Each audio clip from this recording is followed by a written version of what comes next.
ये बिहार के मुखिया नीतीश कुमार जी से संभव नहीं है। वो विजनलेस पर्सन है, पॉलिटिकल विजन नहीं रह गया है।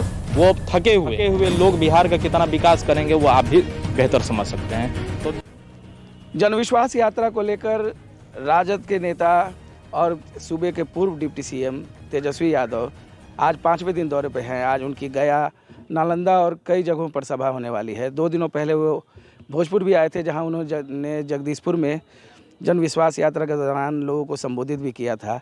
लेकिन उसके बाद बीजेपी के यूपी के डिप्टी सीएम केशव प्रसाद मौर्य जब अगले दिन जगदीशपुर पहुंचे तो उन्होंने साफ तौर पर उन्हें भ्रष्टाचारी परिवार का एक नेता बताते हुए कहा कि उन्होंने जनसभा की और लोगों को लुभाने की कोशिश की।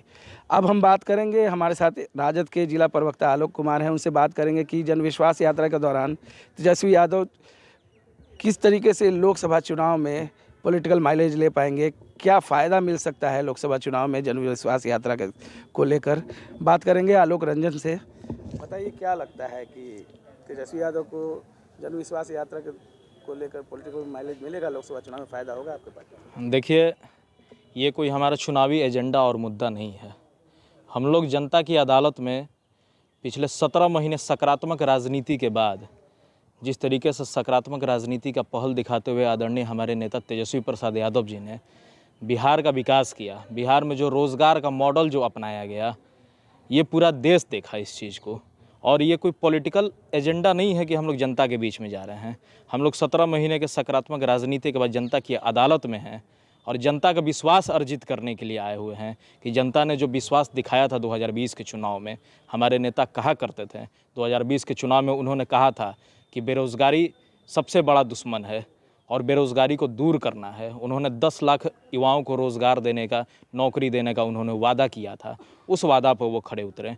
चंद महीने का हम लोगों को समय मिला सरकार चलाने को, और चंद महीने में जिस तरीके से हम लोगों ने 4.5 लाख नौकरी हम लोगों ने देने का काम किया है, जिस तरीके से 4.5 लाख नियोजित शिक्षकों को राज्यकर्मी का दर्जा देने का जो काम किया गया, जिस तरीके से टोला सेवकों का, पंचायत सेवकों का, पंचायत प्रतिनिधियों का मानदेय बढ़ाने का काम किया गया, जिस तरीके से बिहार में आईटी पॉलिसी, टूरिज़्म पॉलिसी जो है, वो सब काम जो किया गया, ये एक यूथ विज़न इस चीज़ को कर सकता है। ये पूरा देश जान रहा है। ये बिहार के मुखिया नीतीश कुमार जी से संभव नहीं है। वो विजनलेस पर्सन है, पॉलिटिकल पर्सन है। उनके पास कोई विज़न नहीं रह गया है। वो अब थके हुए हैं और थके हुए लोग बिहार का कितना विकास करेंगे वो आप भी बेहतर समझ सकते हैं। तो निश्चित तौर पे जन विश्वास यात्रा के माध्यम से हमारे नेता तमाम ज़िलों में निकले हुए हैं। आज उनका दौरा नीतीशगढ़ में ही है, गया, नवादा। बिल्कुल तमाम ज़िलों में हमारे नेता गए हैं।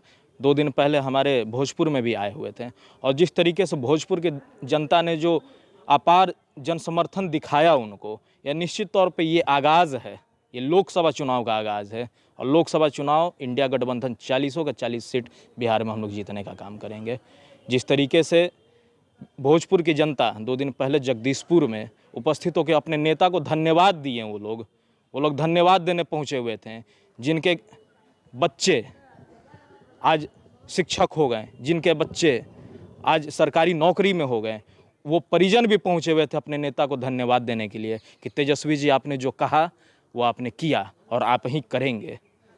अच्छा, लगातार जो अन्य पार्टियां कह रही है, विपक्षी पार्टियां कह रही हैं, और खुद नीतीश कुमार ने भी कहा कि ये हमारा विजन था और इसमें तेजस्वी का कोई हाथ नहीं है। देखिए, सीधा सा अंतर समझ आना चाहिए। 17 साल से मुख्यमंत्री हैं बिहार के। 17 साल में उन्होंने कितना रोजगार दिया, ये डाटा आप निकाल लीजिए, ये आंकड़ा निकाल लीजिए। यही नियोजित शिक्षकों को पटना में पीटने का ये काम करते थे। आज देख लीजिए, सरकार बने हुए चंद दिन अभी हुए हैं दोबारा, और पटना में तांडव फिर से शुरू हो गया है। कल ग्राम रक्षा दल के लोगों के ऊपर कल लाठियाँ बरसाई गई हैं। नियोजित शिक्षक भी आंदोलन करने के मूड में हैं। तो ये सारा चीज़ ये लोग उलझा बझा कर रखे हुए हैं। ये लोग जुमलेबाजों की सरकार है, सिर्फ ये लोग जुमला देते हैं। मोदी जी कहा करते थे ना, 2 करोड़ युवाओं को प्रतिवर्ष रोजगार देंगे, कहाँ गया उनका ये वादा? आज कह रहे हैं मोदी की गारंटी।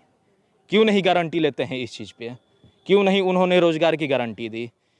क्यों आज तमाम विश्वविद्यालय आज दंश झेल रहे हैं? क्यों आज हर चीज़ों में आज सीट कट हो रहे हैं, फंड कट हो रहे हैं, और कह रहे हैं मोदी की गारंटी?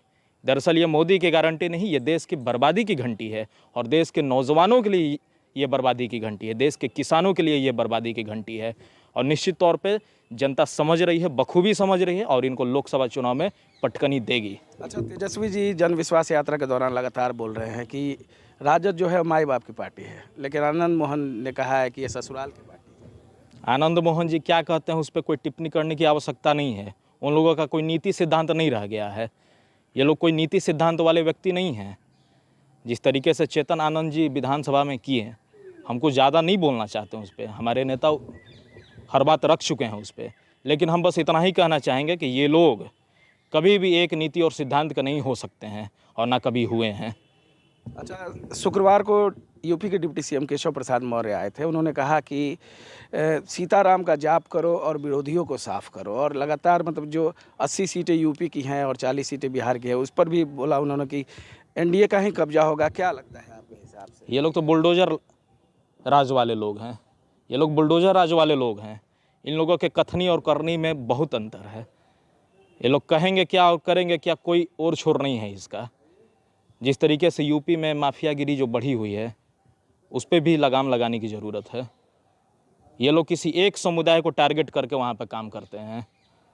और निश्चित तौर पे हमारे नेता कहे हैं कि राष्ट्रीय जनता दल माई बाप की पार्टी है, निश्चित तौर पे है।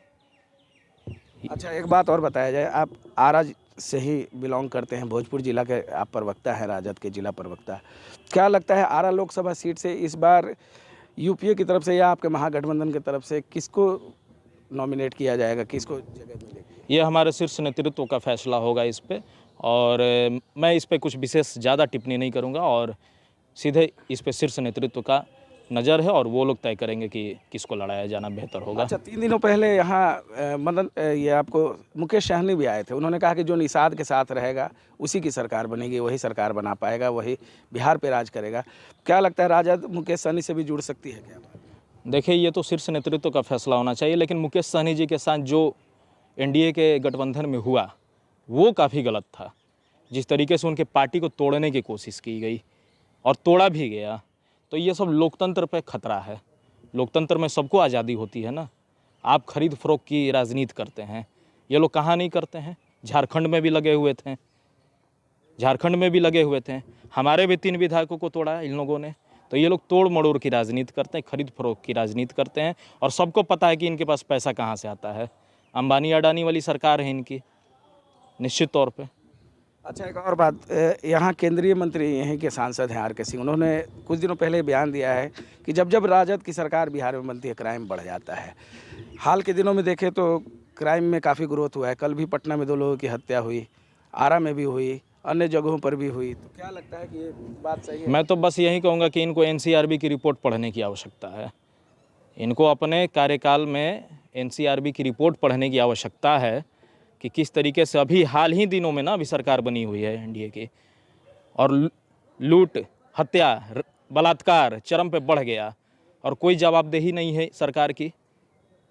तो ये लोग कहेंगे क्या, करेंगे क्या, कोई उसमें फ़र्क नहीं पड़ता है। ये लोग जुमलेबाजों की सरकार है। वो अपना संसदीय क्षेत्र आगे देखें, यहाँ रहते कितना है कि विकास ज़्यादा करेंगे। वो बाहर के लोग हैं, ये लोग तो बाहर ही नहीं चलेगा इस बार यहाँ पे। अच्छा, एक और बात, अब तो मात्र 3 महीने बचे हैं, 90 से 100 दिन बचे हैं लोकसभा चुनाव में। कैसी तैयारी है आरा लोकसभा में राजद की? निश्चित तौर पे हमारे तमाम महागठबंधन के जितने भी घटक दल हैं, काफ़ी सब लोग इंटैक्ट है और सब लोग मजबूती से काम कर रहे हैं। आगामी 3 मार्च को हमारा पटना के गांधी मैदान में रैली है, महारैली है, जन विश्वास महारैली है। और हमारे नेता तेजस्वी जी उस दिन आए हुए थे भोजपुर में। उन्होंने भी आह्वान किया है कि 3 मार्च को लालू जी बुलाए हुए हैं पटना के गांधी मैदान में, आप लोग चलेंगे कि नहीं चलेंगे। सारे जनता ने हाथ उठाकर अपार जन समर्थन दिखाया है और हम लोग मजबूती के साथ उस दिन 3 तारीख को रैली में हम लोग जाएंगे और जो भी टास्क मिलेगा वहाँ से हम लोग अपने पंचायत, अपने बूथ तक हम लोग लग जाएंगे। तेजस्वी यादव ने कहा भी है कि 3 मार्च को रैली में हुमच के भीड़ करिए, हुमच के पहुँचिए। बिल्कुल बिल्कुल, पूरा अपार जन समर्थन रहेगा और उस दिन 3 तारीख को ही तय हो जाएगा कि बिहार से इनकी गद्दी उखड़ जाएगी। 3 तारीख को ही ये चीज़ तय हो जाएगा। तो ये थे हमारे साथ राजद के भोजपुर के जिला प्रवक्ता आलोक रंजन, जिन्होंने पूरी साफगोई से बताया कि आरजेडी कितनी तैयार है आगामी लोकसभा चुनाव और अगले विधानसभा चुनाव को लेकर। उन्होंने साफ तौर पर यह भी कहा कि तेजस्वी यादव की जो जन विश्वास यात्रा है वो कोई पॉलिटिकल माइलेज लेने के लिए नहीं, बल्कि लोगों के बीच ये बात पहुंचाने को लेकर है कि उन्होंने 17 महीने में जो कार्य किए वो उनका विजन था। जनता एक्सप्रेस देखने के लिए बहुत बहुत धन्यवाद।